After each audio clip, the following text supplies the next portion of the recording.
Welcome to Circuit of the Americas here on Racebot TV and on iRacing Live. Welcome to round number 11 of 13 of the series, and welcome to Racebot TV Primetime. Will Vinson along with Jake Sperry. We are about to get ourselves underway then for another fantastic evening's worth of racing. And well, Jake, this is the race that we pretty much found out about an hour ago. That is one of the beauties about this 2K World Cup, because we're here now at Circuit of the Americas. Drivers have just got to put up or shut up. Exactly, and you look at this sort of circuit. I've had my chartered flight over from Monza all the way over to here after Sports Car Open, and this is a circuit which will really test quite a lot of the drivers. It's going to be all about how aggressive you can be while staying to what is a very strict off-track course of action. More strict, of course, than the FIA about a month ago. But when you get right down to it about this circuit, the big characteristic is just how much low fuel usage the West circuit has, and actually how much you can save on pit stops by saving so much. Yes, drivers will have to do themselves Of course, one pit stop, that is what is mandatory in this series. Let's have a look then at what is happening in terms of qualifications, because it is underway right now. 10 minutes as the drivers have the opportunity to go as fast as they can over a couple of laps. We will bring you that information in just one moment's time. But, well, Jake, one of the things that is worth noting here today is that we've got ourselves a championship that has still got a bit of bite to it. A little bit in the form of Iron De Freighter just dominating with second place after second place after second place all the time. And it surprises a lot of people about just how consistent he is. And as a champion, he may not have had the wins. We've seen surprise winners like Tuan Tran and Luke Whitten take victories this season. But again, it's that man in number one taking the triple right-hander who always seems to have that one bit of advantage that everyone else doesn't seem to have. Penultimate corner, turn 15 on this layout here, and just taking all of the track, maybe a little bit less, and then one more corner to go before he sets his first time. Yeah, indeed so. So here is that driver then of Iron De Freighter. He's going to cross the start-finish line right about now. Let's see what his lap time is going to be. 1:44.941. Stephen Stoyles then is the first driver to work himself past the stripe and set a lap time. 4 drivers have completed a lap time as we speak. That is going to be Stoyles from Herviers, Malokas moving up into second place, Brian Duell in P number 4 right now, Jake. Yeah, Brian Duell, probably one of the sole surviving positive sim racing drivers. Really has lost all the team that has been built around him. The likes of Malokas, the likes of De Freighter, really does have to try and develop a brand new system around him to try and make sure that he gets himself going. And you keep looking at the times going through. Johnny Gowindi, 2 shoes indeed, 44.8, right to the point. Yeah, so Gowindi moves himself up to the top of the timing stands for the moment. A lot of people have not yet set themselves a lap time. One of those drivers is Philippe Burr. He moves himself up then to first place as he will do a 1:44.793. The Texan in Texas at Circuit of the Americas moves himself up top for the time being, as Carl Dronke hasn't yet completed a lap in this event. Want to keep an eye out, of course, on Francois Boulier and Ariane De Freighter. De Freighter right now working himself through turn number 18 and 19 as he will come in, well, through turn number 18 as we speak right now. We're still going to use the normal corner numbers, Jake, otherwise he's just going to get silly. It's going to get very confusing here for De Freighter, and he knows that he's only got 1 lap time to make it count. You can see he was very conservative through that penultimate corner into the final one, then just trying to take it just 79 kilometers an hour before getting back onto the power and getting himself back up going and through. 44.813, only good enough for the front row. But he should be doing more than that, maybe. Philippe Bear, fantastic. Ryland's another one of the TT Racing crew. Yeah. And it's double no lap. Yeah, indeed so. So, for Iron De Freighter, he moves up what was second place, but Paul Malokas has just secured himself provisional pole position, 1:44.369. Will that driver of Philippe Burr be able to respond to that one? We'll find out in just one moment's time, because we now go on board with Philippe Burr as he works himself down into turn number 19 right now. So Philippe Burr just got 1 more corner to go, and that will be his qualifying done and in the books for this session. Heading himself now out of turn number 20. And for Philippe Burr, will he get himself pole position? The answer is going to be no, not yet. But he's going to give himself, no, that's it for him. He cannot improve. 3rd place only for that driver then of Philippe Burr. Brian Duell has, by my watch, completed his laps as well. We'll keep an eye out on him. Surprised of qualifying, Adam Rylice hasn't set a time yet.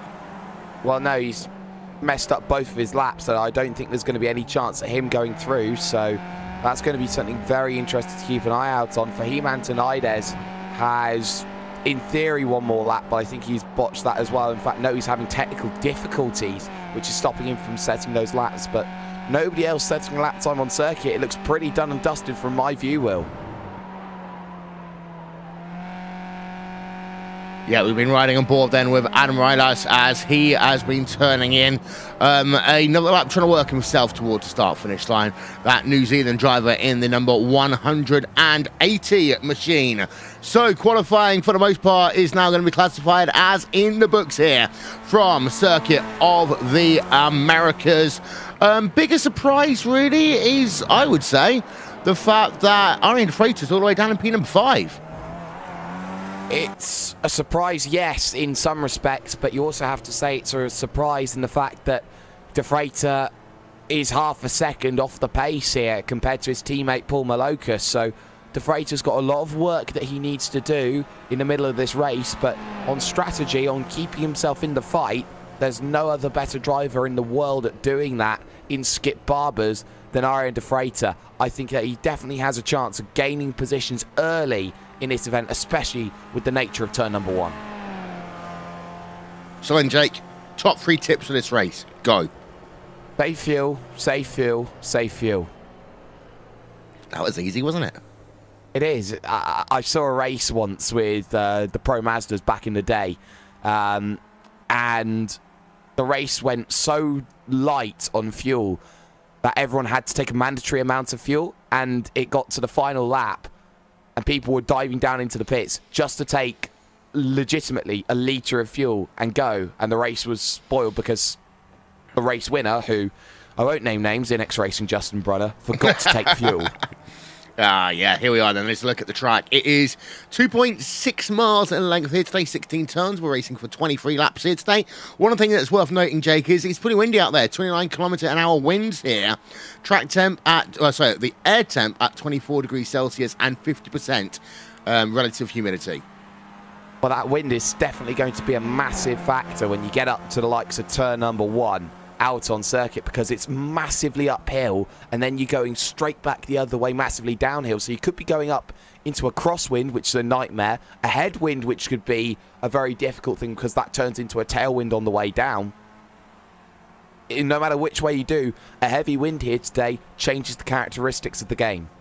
Yeah, indeed so. So then, we're going to give ourselves a look at your starting grid for this round number 11 of the Skip Barber 2K World Cup here on RaceSpot TV. Grid coming up now. There's Paul Malocas. He will have pole position for this event then. Johnny Gwindy, second place. Philippe Burt in third. Brian Duell on the outside of that second row of the grid. Arian De Freitas, P number 5. Stephen Stoyles, a fantastic qualifying by him in P6. Then Andrew Picorio, Francois Boulienne in P number 8. And running at your top 10, Tyler Herviers and Enzo Cantor, Jake. Yeah, and that's fantastic work from them, and they've really put themselves up in that sort of level. And then you look further down, the likes of Adam Blocker, Justin Tipton there, Twine Tryon, of course, a race winner this season. And you look at the likes of Mark Chorley and Carl Dronke there, 18th, 19th, Houseman in 20th. It's only a 25-car grid here today, so a lot smaller than what we normally know, and that's going to mean that turn 1's going to be that little bit easier. We're looking at maybe 2012 Formula 1 numbers. Yeah. And I also feel sorry for you about your voice today. No shouting from Jake, ladies and gentlemen. Some people will be happy with that. I'm not. So I know your flatmates might be a bit more comfortable. Yeah, they may be. Yeah. But, you know, that's another story. Yeah. 23 drivers qualified, 2 drivers didn't. Fahim Atanides will be starting from the rear of the field by the looks of it. So, to the front of the field, we are going to head ourselves in just a moment's time. There we are. We can see it now up on your screen. Laps today, there's 23 of them.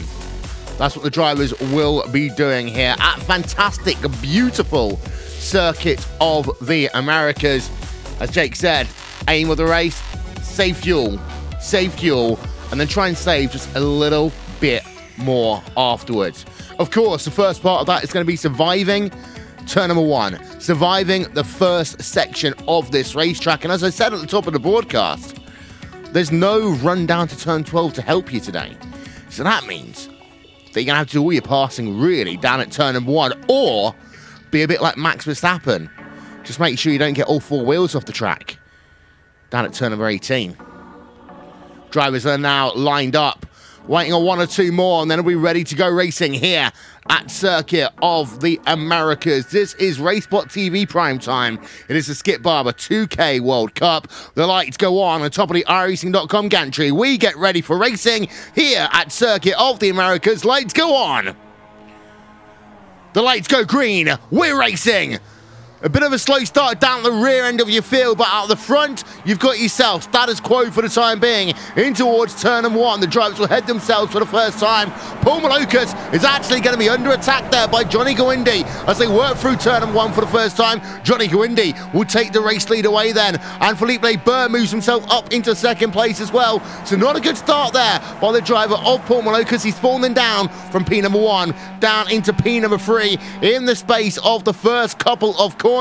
Behind, keeping an eye out, everyone seems as though they're able to negotiate these opening sequences of corners, and that means no caution in this event. And that was one of the things in the back of our head. Will we see a yellow here today? The answer looks as though it's going to be a no, Jake. I thought there may have been a chance as Bastian Hausmann and Chris Malcolm had a massive incident on the run into turn number one, but they managed to just keep out of the way of everyone. Anthony Pat, the only other casualty, as there was a big lunge from Malocas there into the right-hander as they now head through this technical section number 3, you could argue, of the circuit, where it's very stop and start before they then get themselves on towards the right-handers. But TT Racing 1 and 2, Gwindy and Barber, and that was crucial for them because they can just break away with the Freighter in fourth, and then if Barber gets a victory, he takes some points away, including the drop weeks, and starts to close that gap down to the Freighter. Yeah, there's a look though on board with Felipe Barber right now in that number 2 machine. Ahead of him is the driver of Johnny Gwindy, and from behind there you can see Paul Malocas in the 3rd place right now.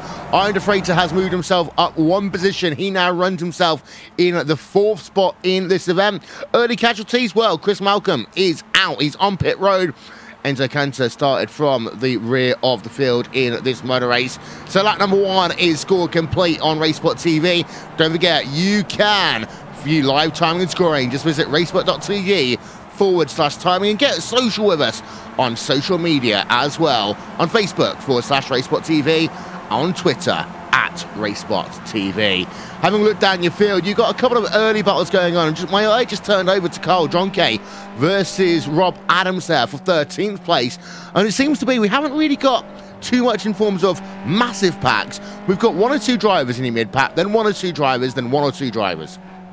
Yeah, this circuit doesn't have the same sort of nature that increment pack racing, so you have to be very careful about the way that you really battle here, as now Rylance will go down to the inside of Carl Dronke, and Dronke, well, for all the love and money in the world, he's going to look to get the up and under, but he'll have to do it the long way round at the next right-hander at turn 13. That's not going to work, so he's going to be stuck there now with Gordon Ramsay just behind him and Fahim Antonides on the recovery.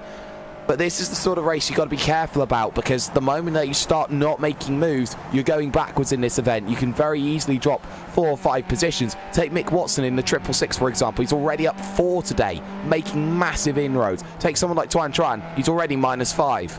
Yep, Gordon Ramsay then, P number 16 in the 119 machine, starting to put a bit of pressure on Carl Dronke as we speak. We have got a couple of movers and shakers so far on this motor race. We'll update you on that one in a moment.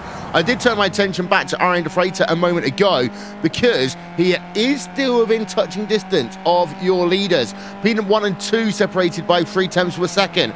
P number 2 to 3 separated by the same distance, 3 to 4. That is currently 3.5 tenths of a second. De Freighter then closing up a little bit over Paul Malocas in towards 1 as Brian Dewell behind has had himself a moment. Let's have a look then. Brian Dewell, he's either gone wide or he's looped it. Oh, he's completely off the track then. So something's happened with Brian Dewell. Here's a replay up on your screen. And let's have a look for Brian Dewell and see what happened in that number 88 machine. And Jake, talk us through it. That is a massive, massive moment he had with Stephen Stoyles. Stoyles went sending one, charging down the inside of him into turn number 1, and just didn't have enough to stop the machine. Dewell was an innocent bystander, trying to just shut the door on him, and, well, he loses a couple of positions, and very unfairly, I may add. Yeah, there's one more look then we're going to have on board with the driver of Brian Dewell. And then after that, I want to show you, I believe it is Chris Malcolm then, who also came out on track and was kind of doing a bit more rallycross and anything, trying to get onto the rallycross game early here. There you can see Brian Dewell in his moment, and there is Chris Malcolm.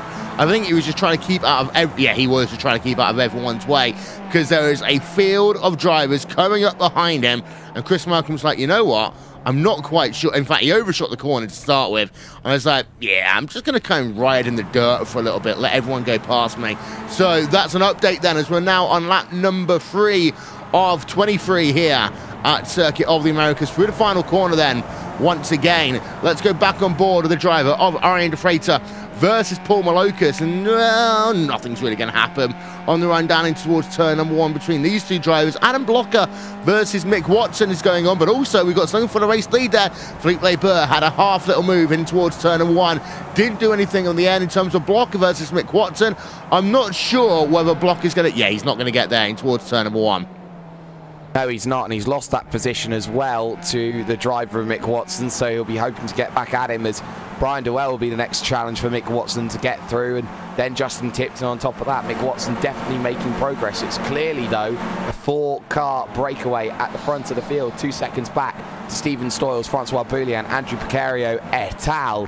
In that situation. So I think a lot of drivers are understanding in this early stage, you've got to find a pack, you've got to be happy in that pack, and if you're not happy in that pack, you've got to go and chase, but you can't chase it on your own here. You're very much at the whim of momentum, and that's what I think everyone's got to be a little bit careful of. De Freitas and Malocas, Leber and Gowindi, it's TNT versus ERT. About a year and a half ago, that's Positive Sim Racing versus TNT Racing. Yeah, and of course, whilst you're doing all of that, you've got to save fuel.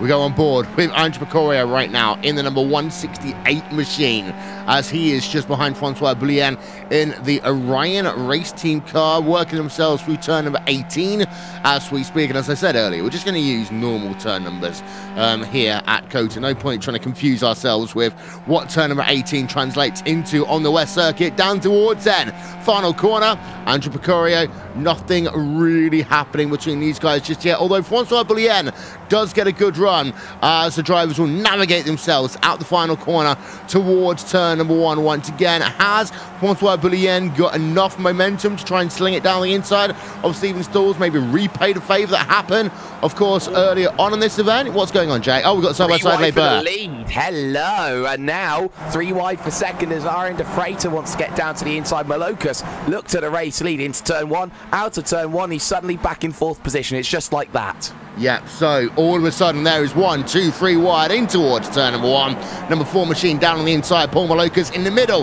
was the number 2 car of Philippe Leber on the inside. Well, outside then inside was the driver of Johnny Gowindi. Gowindi then leads this motor race, as there was also a battle going on behind as well.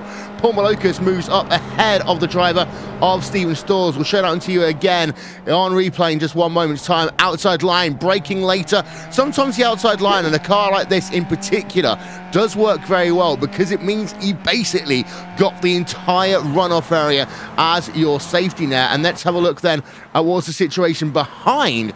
They also went 3 wide in towards, that's a battle for the front. And then here's the battle then, P number 4, 5, 6 on track. And you can see that there was a bit of a half move there going on the outside. Boulian versus the driver of Stephen Stoyles. Bit of action all of a sudden. Leber right behind Johnny Gowindi as well as they come down into 19.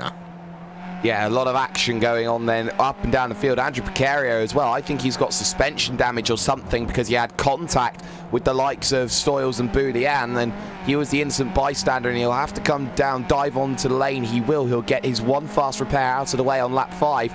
That's not safe enough, though, for him. He's not going to be able to get there on 1 tank of fuel otherwise. He's now going to have to do a second stop side by side for the race lead. Leber on the outside, Gowindi on the inside in towards turn number 1, and Leber is going to try and up and under off of the exit, get a better run of momentum. He does. He tries to force one down to the inside. No nonsense there with Johnny Gowindi, and he gets pinched on the exit there, allowing De Freitas to go through the teammate's touch. And Philippe Leber hits the wall, hits the Armco barrier, is around and is out. And just like that, the championship fades before his very eyes. And it's apt that we're in America, because there is a boulevard of broken dreams for Philippe Leber, and there's not much more you can say about that. Yeah, there's a replay. 1 hit, and I think if he had just was about 2-3 meters further forward, he might have been able to avoid hitting the barrier there. It's just the worst point of making contact, because you see, there he is, he starts spinning, it'll be now. So that's when the incidents start to drift, and just as he's trying to get the car straightened out, it's just that point where that section of the Armco barrier ends, but Felipe Barber out of this motor race. In pretty much all intents and purposes, he is trying to bring that car back around right now, but he's down in P number 21. Johnny Guindi versus Arian De Freitas is your new battle for the race lead, and then you've got yourself Francois Boullion versus Steven Stoyles as well going on for P number 4. So battles brewing. Oh, they certainly are brewing, and it's a very, very violent concoction if that last lap was anything to go by. So gotta go careful, and running wide off the exit there was Stoyles trying to get a run on Francois Boullion, and right now it's about Boullion and how he manages to negotiate the rest of this race. He's got to make sure that he tries to work to get back up to the front of that train that is just there. Stoyles will go the long way around, and in fact will actually lose a chance on the exit to Tyler Hervius, who is brand new to the series, and absolutely beautiful move from Hervius, about as easy as you're ever going to make them. Yeah, so move Hervius up then into the 5th position on track right now. And yeah, we don't know that much about the New York driver in that number 121 machine of Tyler Hervius, but he's running well here today as they just make the move. A bit of a drift there by Francois Boullion. That will give a half opening to Hervius as they will come down towards turn number 12. The issue is, Jake, you don't have the kind of run. You don't have that long straightaway as you would normally have to really make the move happen down into 12. No, you don't, and I think you have to really rely on that momentum through that left-right section before heading into that long left-hander, and then onto the brakes into turn number 12. You've just got to make sure that you make it happen, as Hervius has another little look down in towards 16, and it doesn't quite work out the way that he would have designed it and would have hoped it. So now he's starting to think about, where can I start making this move? Where can I start applying that pressure? Where can I start making sure that Francois Boullion is not comfortable in any corner, in any given situation? Into the left-hander again, another half look that maybe compromises his line a little bit, but it doesn't matter because he has the draft and the overspeed to always fight it back. Big missed line into the final corner, loses about half a second, but that's okay. He's got an entire straight now to make that up.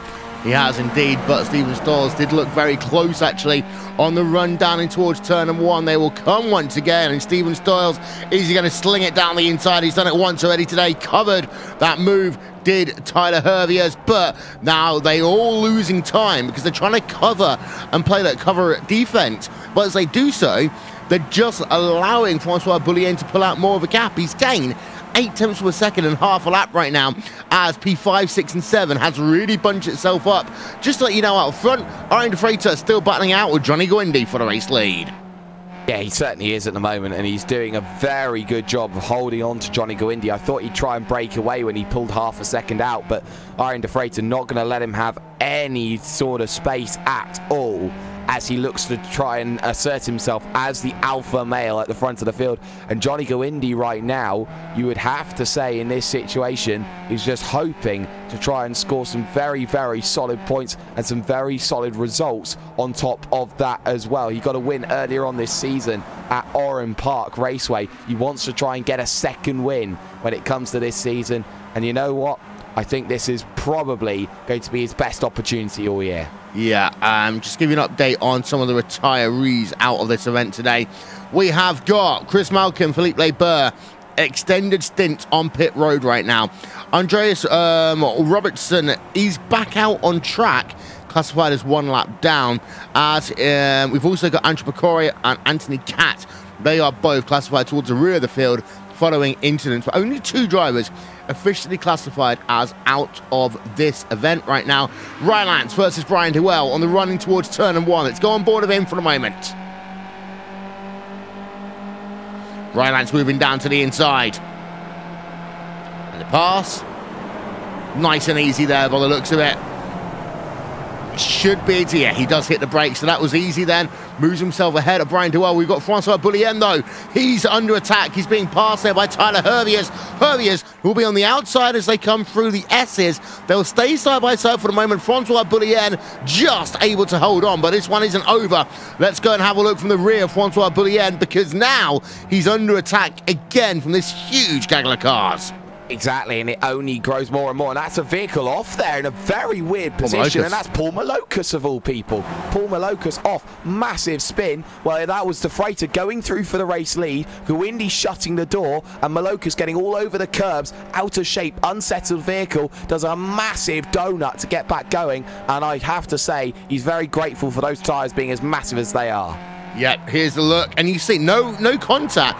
Malocus was thinking a moment's going to happen, a moment even. Hi, Cotterop. As we can just see there, Malocus does the donut. I mean, to be fair, probably at the best place possible for him, because it's where the West track meets the main track once again, so he doesn't lose too much, but he has lost 6 places overall. Iron the Freighter versus Johnny Guindi, though, that is still going for the race lead. The gap between them, though, and P number 3 is up to 4.7 seconds. Well, that's just showing you just how easy it is to get drawn into battles.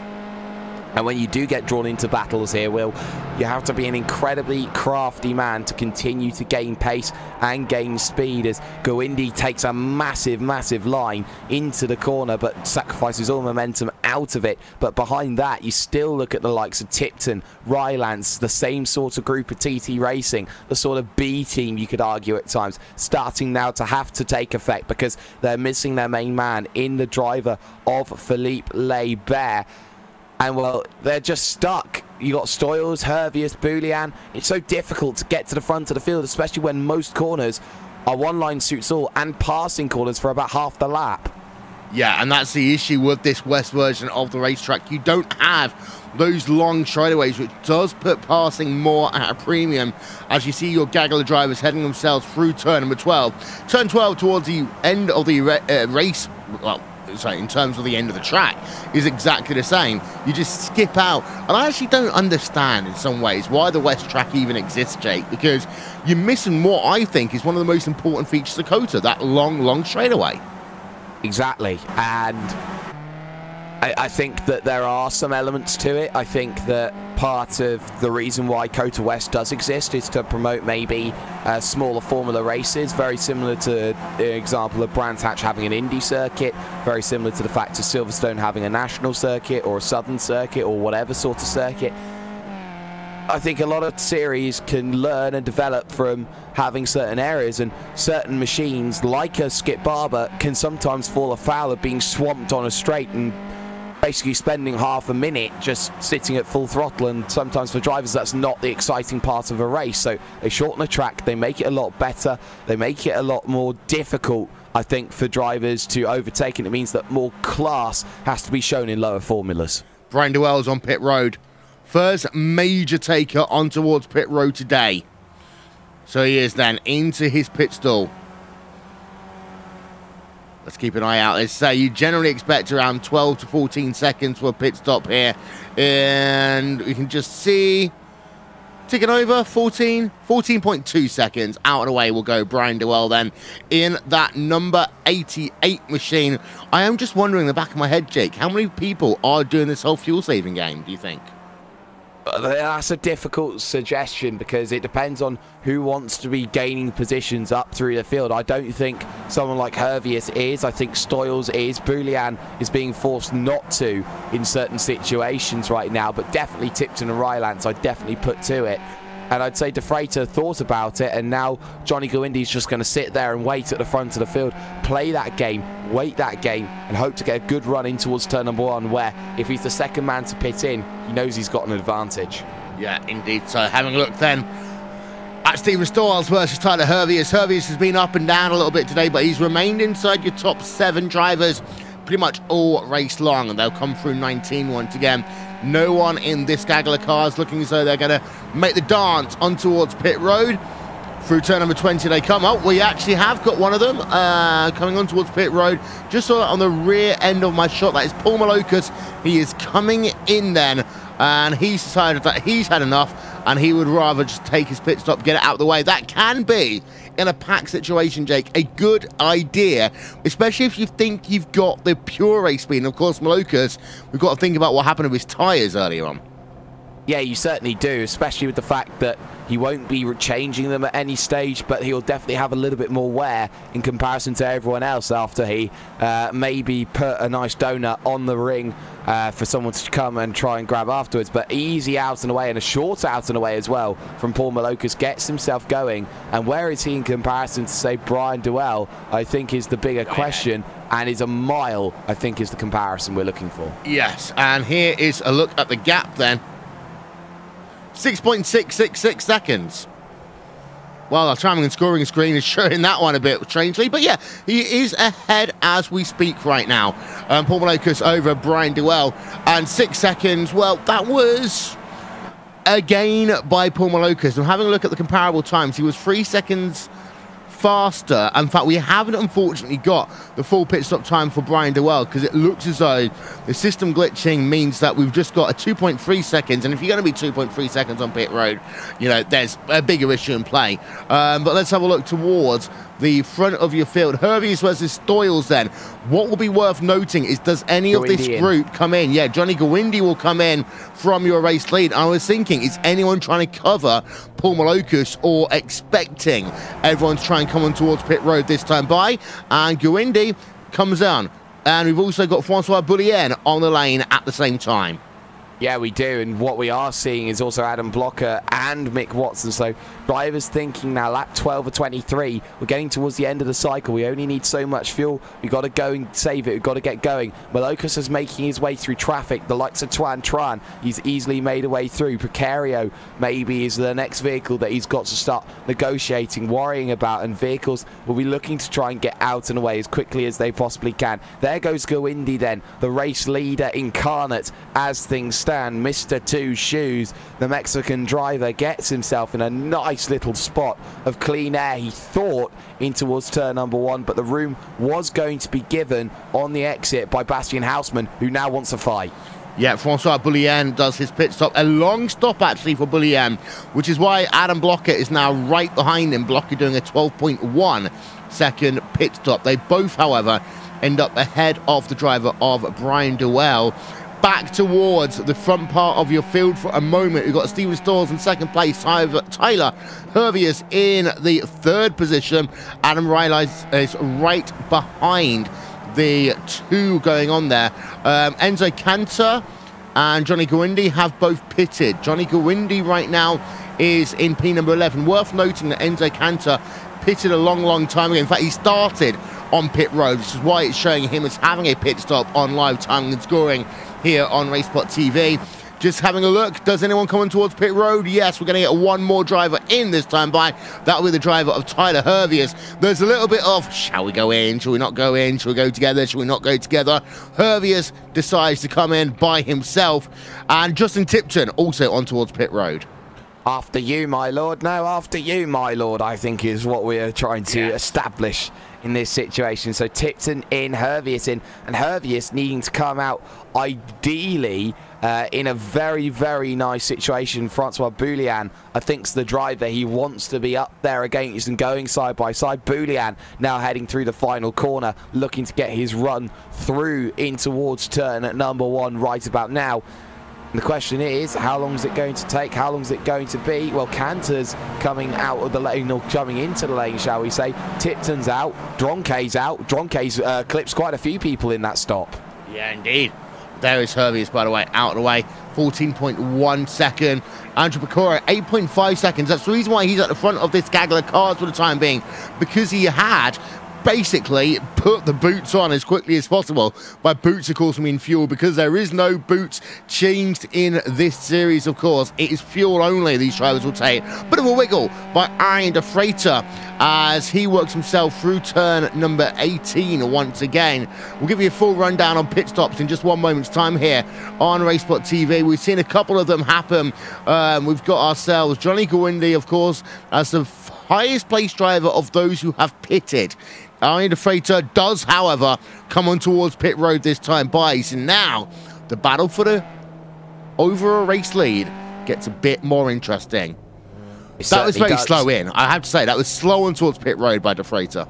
It was. He almost second-guessed where the line was when he tried to get himself down in, even though there's a few yellow cones, maybe a bit of depth perception issue that he's had. Behind him, Rylance in with Stoyles, so almost side by side. So now it relies on Johnny Gawindi and how well he can make the run. And Gawindi looks like he's been wringing the neck out of that TT Racing machine, Will. Yeah. So there is then the pit stop for Arjen De Freitas. How long is it going to be for him? Stephen Stoyles and Adam Rylance are also on pit road. 13.4 seconds then from Arjen De Freitas. Away he goes. But the question is, what about the battle for the race lead? It's going to be close. Johnny Gawindi's on the outside as they come in towards turn number 1, side by side for the race lead. Who will have the advantage coming out the corner? It's going to be Arjen De Freitas for the moment. Arjen De Freitas will just beat off Johnny Gawindi there. And I tell you one thing, it looked like a slow pit stop. It wasn't as slow as Johnny Gawindi's. It was 39-second end to end, but the pit stop 0.2 of a second faster than Johnny Gawindi. That was a 0.2 of a second that made that battle for the race lead go in favor of Arjen De Freitas. Just was all it needed to be in that situation. And the trainer 2 now goes between the reigning champion and championship leader and the young pretender, you could argue, in 2 shoes, Johnny Gawindi, as they keep on making those runs. This is a coming-of-age battle here. It's not a case of runaway on an endurance race. Right now, behind that, you've also got Stoyles Hervius down to the inside, trying to make something happen, and that's straight on from Stephen Stoyles, and that's bizarre. Yeah, I was just about to talk about as well the fact that we had Paul Malokas, through all of that, be able to move himself back up into the 3rd position. Let's see if we can get ourselves a replay of Stephen Stoyles and see what's happened here. I think it's contact from behind, Will. I think he gets damage on the rear and is unable to turn that vehicle or something, and it's a very weird situation where the vehicle just goes straight on. It might be a hardware failure of some sort, where the steering column's broke or something. Yeah, I think so. Gawindi versus De Freitas. We're now into that. Okay, we should probably just sit down here, wait for a few laps, let everyone else behind us drift off too far away and then go racing. Or we can have Johnny Gawindi saying, you know what, I want to go for the race lead now in towards turn number 1. A bit of a wiggle round the outside will go that driver of Johnny Gawindi, but he cannot make it work over Arjen De Freitas. Behind, Tyler Hervius versus Adam Rylance. That is going on right now, and Hervius will not be able to make the move work initially and has to fall back into line, so he cannot then hold the outside line through 2 in towards turn number 3. Lots of things happening in short spaces of time here at Circuit of the Americas. Everyone now has done a pit stop, and now we can show you who's gained and who's lost through the sequence of pit stops. And you've got to give credit to number 18 machine of Adam Rylance and the number 180 machine up 18 positions here today. Fahim Atinides has only worked himself up into 13th place, but he's your 2nd biggest mover inside the top 15, Jake. It's unbelievable, especially when you don't set a lap time and you can just charge your way through the field and only be 8 seconds off the lead after 25 minutes worth of action. I have to say credit as they're side by side again between Gawindi and De Freitas coming out of turn number 18. No chance for the Verstappen move into the right-hander. Not enough pace to make that happen, but this is the thing. You start making moves, you start making a name for yourself. Boulian tries around the outside of Hervius, and it's a brave man's game to try and do it around the outside. He has to tuck right in underneath and try and make it happen, but that's the thing. You're always trying to make a move. Sometimes it doesn't happen, sometimes it does, and it's all about the waiting process that you have available to you. Yeah, indeed so, and it's worth noting, of course, Arjen De Freitas is up 4 places in this event. We talked about it in qualifying. Could the likes of Philippe Barber, for example, close the gap in the championship standings? Well, the answer is no, because of the fact that Philippe Barber is now out of this event. But it's also worth noting that, you know, a lot has happened, a lot of change in this motor race since the start because of incidents at the very front. Don't forget, ladies and gentlemen, the Pro Series of Road Racing will continue on Racesport TV and on iRacing Live. Race number 2, we head ourselves to Canada and to Montreal for what could be a fantastic afternoon's worth of racing. The day before, Racesport Primetime heads itself to Montreal also. We've got ourselves the iRacing Grand Prix Series, Jake.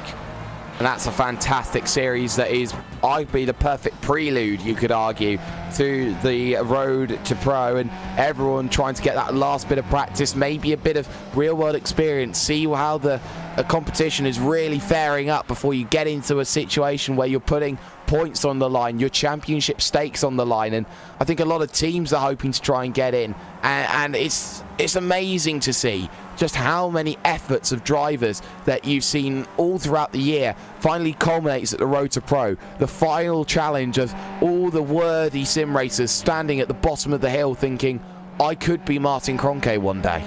Yeah, the only bad thing about what you just said is you said the word steaks and now I'm hungry, so thank you.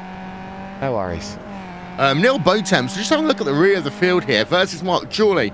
Bontemps is trying to get himself a little bit higher up inside your top 20 right now. Gap is just under 1 second between these two drivers. Ahead, Rob Adams versus Fahim Atanides as well. Atanides, of course, slowly working himself through the field here after starting at the rear. Atanides now up into P number 13. Rob Adams even still remains in that 14th position. Further ahead, Brian Dewell going side by side with Adam Blocker down in toward turn number 1. And the winner of that battle is going to be Brian Dewell versus Blocker there. Although Blocker is going to have the opportunity of working himself around the outside through turn number 2, giving him the inside line in towards turn number 3. And no, Blocker can't do it there. No, Adam Blocker certainly can't, and well, it doesn't matter how much experience you have in an Indy car, when you go back to basics like this, Adam Blocker needs to know that sometimes that big run coming off the corner just sometimes doesn't happen, and now has Tipton all over the rear trying to make anything happen. Side by side just in front, Boulian and Hervius, and they touch wheels. They bang wheels as they head themselves to 13, and well, Boulian's going to steal it, but that was very, very close quarters, if I do say so myself. Yeah, there's a couple of things I want to show here on replay, because it looks as though that Paul Malocus has fallen down into the 4th position. So here's a look then, Malocus versus Picario. So I just want to have a look then on board with that driver of Picario and show you what's happened here, because Malocus has fallen down a position. Then after that, we are going to show you what happened with Francois Boulian and Tyler Hervius. So here is Picario. We're on board of him now. Malocus makes, I believe, a mistake somewhere just to push wide. And this is Picario actually gets a much better run on the exit of the rejoin part of the track in towards turn number 12. Then let's have a look at Francois Boulian. This is a side-by-side moment with Tyler Hervius. And it looks like Boulian kind of came across there, that driver of Hervius. Hervius has, however, just moved himself back ahead of Boulian. Yes, and has made very good progress to make that position back, fighting for 6th position, but it's not over and done with. Boulian on the outside with the inside line, heading through the S's section into the long left-hander, and you can see Hervius not wanting any of it, has to back out of it, and decides, I will fight another day. Still go Indy versus De Freitas, though. When they cross the line, 4 laps to go in this event, and you say Iron De Freitas right now is probably in the best position. I think Johnny Go-Indy knows that he's got to be at the front to defend into turn number 1 on the final lap.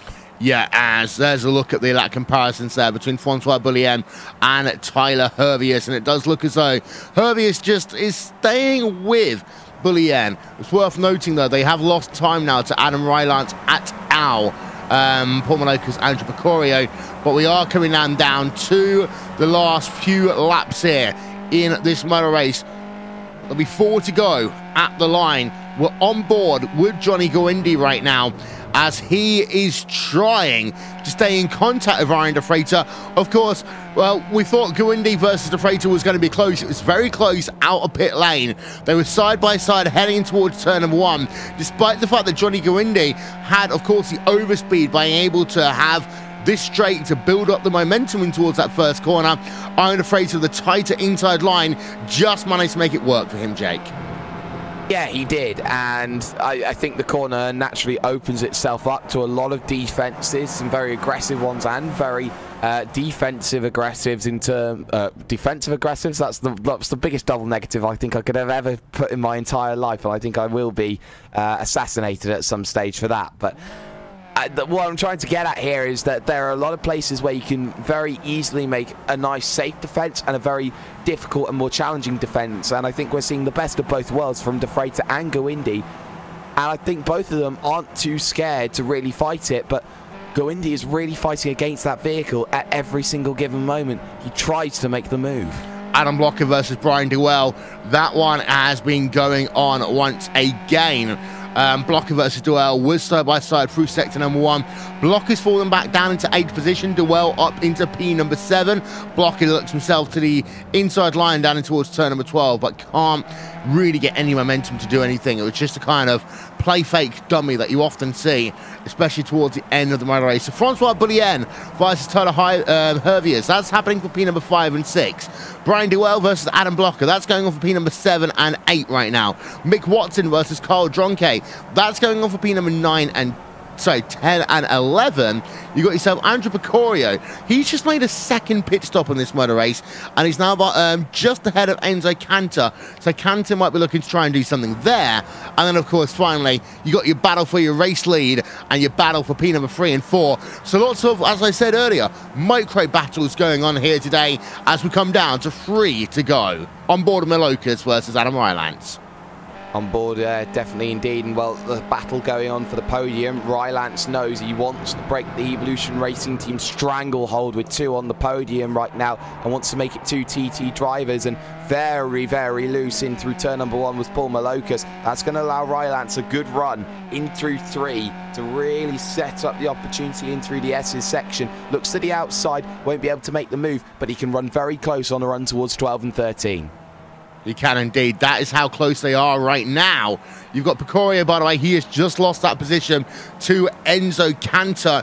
For those of you keeping up to date with Picorio and Cantor in that battle, we'll get ourselves a quick replay of that one. In fact, no, they're side by side once again. So we'll just stick it with the live photos for the moment. And you can see Picorio versus Cantor. Well, Picorio has now pretty much conceded that position for the time being. Rylance versus Paul Malokas remains, with Malokas now 3rd place. Rylance down in P number 4 with 2.5 to go. Well, I don't know which position you'd rather be in here in this situation, Will, but on a circuit which has been available for overtakes but not necessarily brilliant, Adam Rylance to go from 2nd last on the grid to thinking about getting a podium. It's almost unheard of in a race like this, and Adam Rylance has proven that you don't need pace and you don't need qualifying. He runs very wide off of the exit. We'll look to dive one down to the inside potentially. That final corner is also an overtaking opportunity waiting to happen. Yeah, and you know what the funny thing is as well? Is that Rylance, his pit stop was 4 seconds longer than Paul Malokas, and he was, well, as a consequence, 4 seconds longer on the lane as well. So Rylance, I am being serious about this. If he had had a faster pit stop, would be in 3rd place, about 2 seconds behind your race-leading duo. If that, because he may have had the draft of that situation. If he had got the perfect situation, he would have been there, train of 3, Gowindi working with him. De Freitas would have been boxed out, and who knows, he may have even won the race if you see the situation at the sunny side end of it. So right now, Rylance only fighting for a bronze medal. It could have been a gold. It could well have been indeed, as Picorio versus Cantor. That one's just changed again as we go back to have a look at Aaron De Freitas versus the driver of Johnny Gowindi right now, as Gowindi remains in that 2nd place. There's the last 3 lap times. Pretty much status quo. Pretty much in this stage, Gowindi's waiting for that moment to pounce.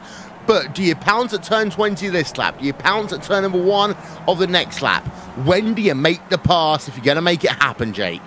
Well, you've got to be close enough first and foremost, and Johnny Gowindi actually starting to fall back a little bit here in the battle between himself and Aaron De Freitas, and that's going to be a really worrying prospect for him, because he knows that he's got to be within at least 0.2 of a second, if not 1.5 tenths, if he wants to have a chance at really making a crack at Aaron De Freitas. Rounds the final corner, 1 lap to go, white flag lap coming out this time by, and he's not close enough, and Aaron De Freitas needs to run for the hills. The border off of Texas into Alabama State, it's got to be a run.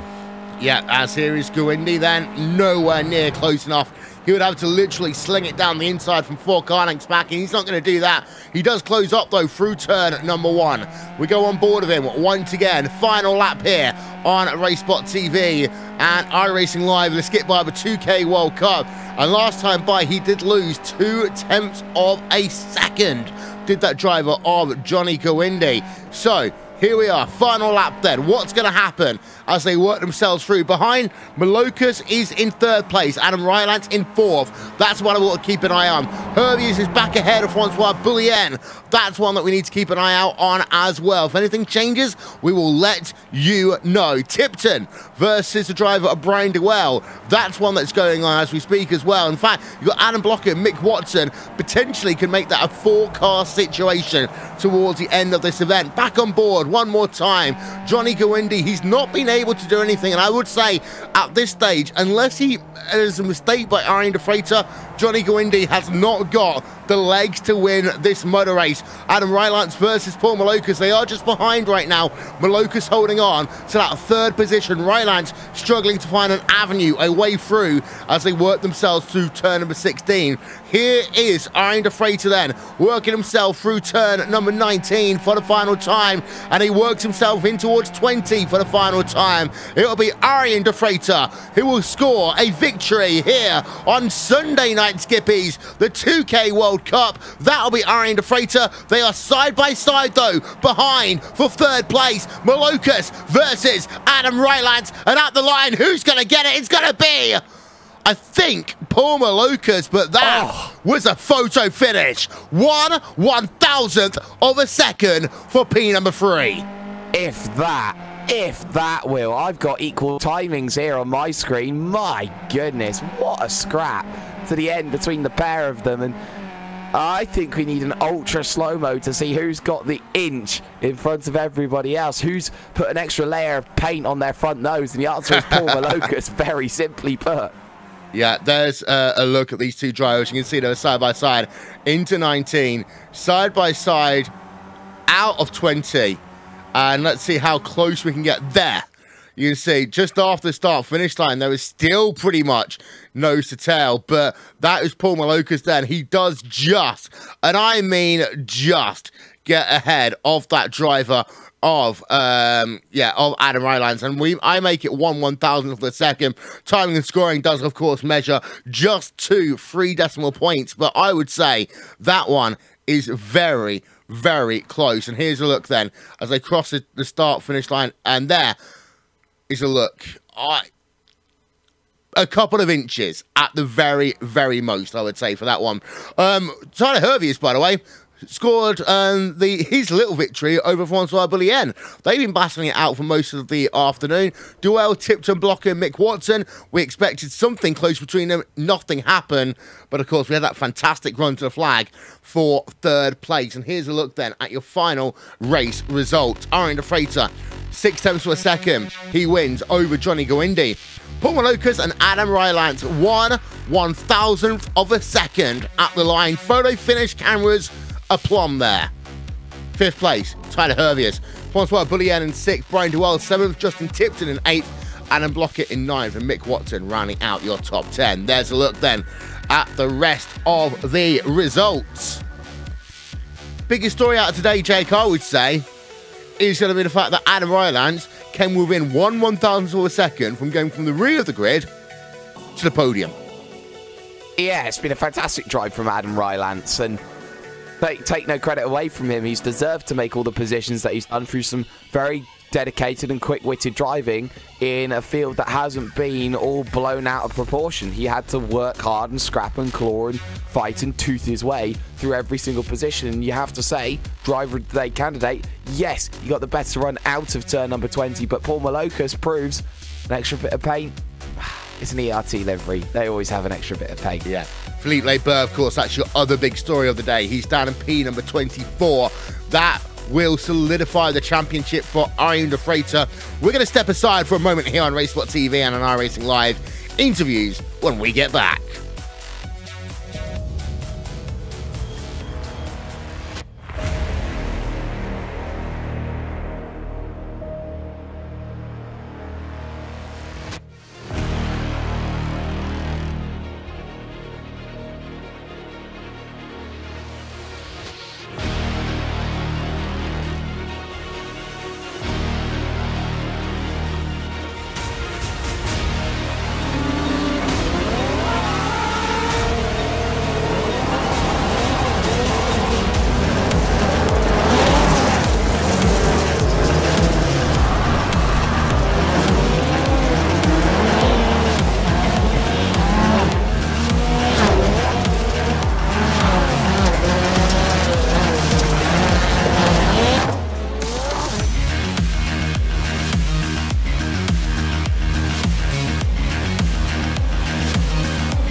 Something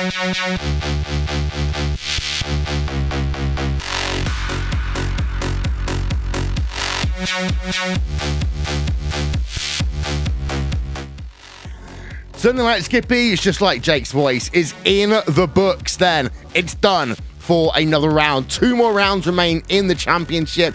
Iron the Freighter is your winner here today.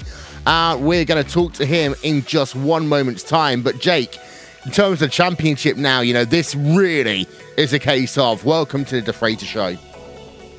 Yeah, it's a new era of dominance that you have to feel out of Arian, and there's not much more that you can really say about it other than Philippe Laibert is maybe starting to see his grasp slowly slip away on the championships because he's just not finding the same level of consistency De Freighter is. It doesn't matter if he wins or he finishes second place every single race. Yeah. He's always up there in a scrap for a win, and that's something that I think every other driver in this field can't attribute and put their name to.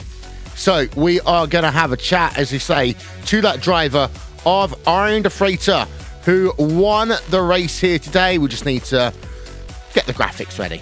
So in the meantime, here's some Something Like Skippy's music.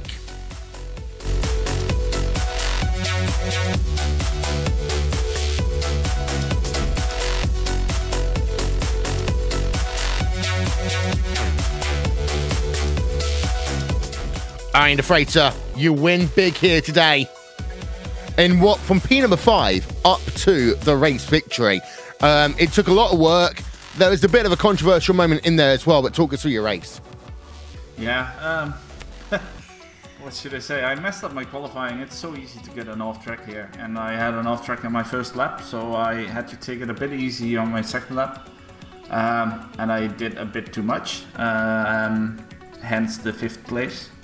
But yeah, I was pretty happy having PJ here for the team assistance a bit. He qualified on pole, so that took some points away from Philippe, so I was pretty happy about that already. So yeah, Brian, obviously all teammates, so still friends, so he kind of handed me the inside line there. And from there on, we were trying to get away, the 4 of us, I think. Yeah, then into turn 1, it's so wide there, so you can take so much different lines. But in the end, it squeezes, so it's always having the inside line might help with the overtake, but it compromises your exit. And you saw what happened to PJ there. So that handed me 3rd position, and I had such a good run. But I was trying to make it even before the S's. But then Philippe and Johnny touched, I think.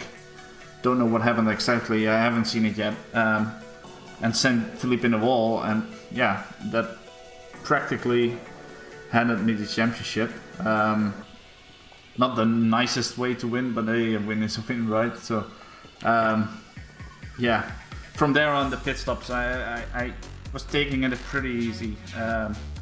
Fighting with Johnny a bit, not taking too many risks. He underfueled a bit, I just heard. I overfueled a bit, and I think he overshot his pit stop. So yeah, in the end, I was pretty happy I could lead it to the finish. Well, we've got 2 more rounds of the series to go. We've got ourselves Snetterton and Montreal. Are you one of these drivers that's all aboard the hype train for Snetterton, or is it Montreal that you're looking forward to the most? I'm actually a question mark for the last 2. With the BGT qualifiers coming up, doing the EFT qualifying with some teammates. So in the Sunday night is actually GT3. So yeah, we will see how that all works out. Well, thank you very much there. Iron Freighter coming home with the race victory here today. Ignore that dropping position. He did finish in P number 1 here today. There we are. Jake, Iron Freighter pretty much champion, 2 rounds to go. Well, if he got it done here today, I mean, it might be a case that on the numbers, someone might be able to close up if Iron Freighter's not available. But, you know, it's been one of those situations. You mentioned it earlier on, consistency. Yeah, exactly. And it doesn't matter how much of a quick driver you are, if you can't back it up and win it race to race, or if you can't back up a string of good performances on your B game or your C game, then being a driver is always going to be very difficult. There's a reason why Martin Kroenke went 12 for 12. He is not only the fastest driver in the world in sim racing, he's also the most consistent driver in the world with sim racing. And that deadly combination makes him invincible in 2017. And you could argue he could probably be invincible for half of 2018 right now with a hand tied behind his back. Yes, we don't want to see that, but you know what? Actually, yes, I do that. But we've got a second place driver. That is going to be Johnny Goinde. He stood by with you, Jake. Oh, how very lovely, Johnny. Firstly of all, you're going to have to apologise for me sounding, a little bit raspy. I know. Yeah, this evening. But oh, I thought you were going to mention the incident with Philippe. oh yeah, of course. There's an incident with Philippe. Oh, how nice of you to remind me. Incident with Philippe. How was that? That was all me. Like I thought he'd already moved all the way over to the curb, setting up for the S's, and I just couldn't see him on my monitor, and I just moved super quickly over to the right. Like, even if I moved a little bit slower, maybe he could have moved out of the way, but still, I mean, it's my job to avoid him, not his to move out of the way. So yeah, I'll take full blame on that one, and I feel really bad. So sorry, Philippe, again. A friendly fire between the teammates, not for the first time today on Racebot TV, which is a very interesting prospect to see. But for you yourself, you got yourself in the battle with Arjen between now and the end of the event, and well, you looked at what was a very, very good scrap, but it seemed in the last couple of laps that you just maybe faded a little bit from the chance to have a real crack at it. Yeah, the second to last lap wasn't very good, so it wasn't close enough to really challenge on the start-finish straight on the final lap, which I think was the best bet at this track. Even then, you do have to be pretty close. I was actually surprised by how much harder it was to pass than I expected at this layout. But yeah, it was super fun. Maybe if I didn't make that mistake coming into the second to last corner where I sort of slid a little bit too much and Arjen overtook me, maybe I could have kept him behind me. But in the end, to be honest, I don't really know how much that would have mattered because I started sputtering on the second to last corner on the final lap anyways. So I was pretty low on fuel. It is what it is. It certainly is, and as I said at the beginning of the broadcast, the first thing you do is save fuel, the second thing you do is save fuel, and the last thing you do is definitely save fuel. But heading on from here, Snetterton, a much more different challenge to Kota West. It's very, very narrow. It's all about trying to work out some very, very difficult corners, and well, when you're dealing with old airfields very similar to Silverstone, you're looking for a certain type of action of racing, and you're always looking to try and see who's going to have a good chance when you get right down to it. Do you feel that maybe when you're getting into one of these races on these old airfields that maybe not having that elevation change just puts you maybe on a similar level to other people in terms of the fact that, you know, you're just racing the corner instead of racing a height change? I don't know. I really like hilly tracks and elevation changes, but it really doesn't change much. If you have a good feel for the car, you'll be quick regardless of where you are. But yeah, personally, I really like Snetterton. I already ran a few laps in the Skippy, and it was really fun. I raced it in real life already, albeit with tons and tons of fog, so you couldn't see further than maybe 15 to 20 meters ahead. But yeah, it was quite different. But still, it's quite a fun track. Well, it's very, very fun indeed. It's also like my morning at 6 o'clock in the morning as well. So before we let you go, Johnny, Mr. Two Shoes yourself, any shout outs, any sponsors? No, nothing. Just once again, I'd like to apologize to Philippe. Yeah, I'll take full blame for that. I don't think there's much else I can say about that. Well, there's not much more that needs to be said, but instead of thanks, it's apologies instead, Will. But I don't think there'll be any apologies from the next driver. And finally, just congratulate Arjen for the win, and I think the championship as well. I'm not sure. I don't think he was sure either. But yeah, it was really good, good clean racing this time as always, really. So congrats, Arjen. Thank you, man. I'm calculating. I'm safe. Yeah, for you guys that don't know Arjen, the first thing he does after after the 2K races is he keeps on hitting Alt F4 on the 2K page just to see how many points he well, gets. if you're hitting Alt F4, then there's something wrong. F5, man. Yeah, hit the L. Yeah. F5, sorry, no, sorry. 100 people just closed out of the. Yeah. Well, it's going to be a very quiet interview all of a sudden. Paul Malokas, hi, how's it going? Hi. Third place here today, but it's been a very up and down race for you. Third place, when you put it into perspective, was that a good day for you? Oh yeah, I was very pleased with it. I haven't touched the Skippy in about 2 months, so I was happy to jump in and do a random race because I didn't need to practice, and adapted pretty quickly back to the car, and got pole, and then was doing well, and then a little panic move as Johnny moved over cost me. But then we fought it out, and to the end, it was awesome racing with Adam. I was super worried because we had I was up to like 17 or 18 incidents, and any touch would have been the end for me. So it was great, and we finished dead heat for third and fourth. Yeah, 1/1000th of a second we have it on our timing screens. I know that some timing systems are classifying it as an actual dead heat, but talk about the spin. Talk about that whoopsie moment in more detail. Yeah, so I was just, I knew Arjen and Johnny had gone in side by side, and Johnny went out way wide, and I was thinking that he was going to be slow coming back in, and I was gaining really quickly, and he moved over very sharply, and I just reacted and then hit the bump and launched over it, and that was it. So luckily I came back and had a good pit stop and jumped the group I was with to get back in front for the podium spot. Yeah, and it's worth noting that actually, even though your pit stop was faster than Rylance, he was right behind you for that final stint. The dead heat situation, what do you do when you know someone's going to make the move when you're side by side running through 20? Yeah, I was just trying to get on the gas as early as I can and make sure we didn't crash. So, yeah, it worked out. I thought we actually coming to the line, I thought I had him easily. So I was surprised it was so close. Well, 2 more rounds to go. We've got the hype train in Snatterton, and then we've got Canada, Montreal. Which one of those two are you looking forward to the most? I'm bowing out from here on out. I'll see you guys next week at the Neo at Road America. Wait. Did you just say Neo? Yep. Ooh, Neo. Yep, the Neo Endurance Series, of course, is coming to RaceSpot TV. It will be here next week on RaceSpot TV and on iRacing Live. I think I've got the dubious honor of having to broadcast this one as well, so who knows what's going to happen. The Neo Endurance Series back next week on RaceSpot TV and on iRacing Live. Anyone want to say thank you to?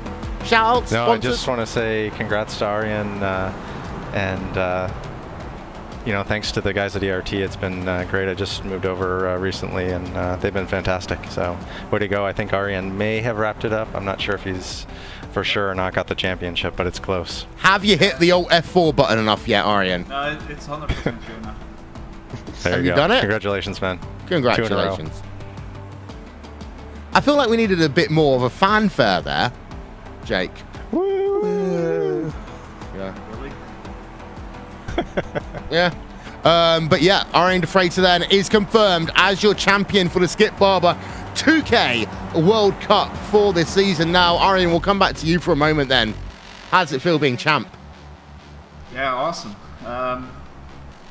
Twice in a row. I think I'm the only one until now that's actually defended this championship. So yeah, like you guys said already, it came down to absolutely being consistent. Like I said in most of the other interviews, I was happy with second place in a lot of races. Well, happy is a big word, but I knew it was a good point for the championship. Had 3 wins this season, I think now, so all in all it's been a good season. And I'm pretty happy it's wrapped up because I can now focus on different cars, which will be exciting as well. Jake, we have a champion. It's not a new champion, it's the same champion. Final thoughts as we head out of Circuit of the Americas. Well, I wouldn't even say it's the same champion. I'd say it's a reigning, defending, undisputed. I wish you had World. your voice right now. Oh yes you do. But it's been a fantastic season, and it's proven that anybody can go win a race. Anybody can turn up in the 2K World Cup, and you will never know who is quite going to turn up to the races. But there is one constant here in the 2K World Cup. It's like Iron Defrater will always be up there for the podium scrap and always going for the win. And that's a fantastic sight to see for quite a few fans who like and follow this 2K World Cup. I think it's a fantastic mantra. I think it's a fantastic title win. I think we're in for a very good fight next season. Yeah, indeed. So we're just going to show you them one more time. This is what happened with Philippe Barber. This is what basically made it game, set, championship for the driver of Iron Defrater. Here's a look at Philippe Barber. There's the moment. Into the wall, into the Armco barriers, and out of the race, and out of the championship. That's all we've got time for here, ladies and gentlemen, on RaceSpot TV. We do have a new, reigning, defending, undisputed champion here in the Skip Barber 2K World Cup. That is Iron Defrater. As that is all we've got time for tonight. We'll see you, of course, for Monday Night Skippies tomorrow. Join the YouTube sensation, Rachel Whiteford and Connery Maddock and Linus Bronstrom as Monday Night Skippies rounds out our iRacing week's worth of racing. And of course, we'll be back in a few weeks' time at Snetterton here in the Skip Barber 2K World Cup. Plenty more action to come, of course, on RaceSpot TV in terms of the Pro Series, the Near Endurance Series, Friday Night Primetime, you name it, we've got it. We're your home for the biggest sim racing series in the world. We're RaceSpot TV.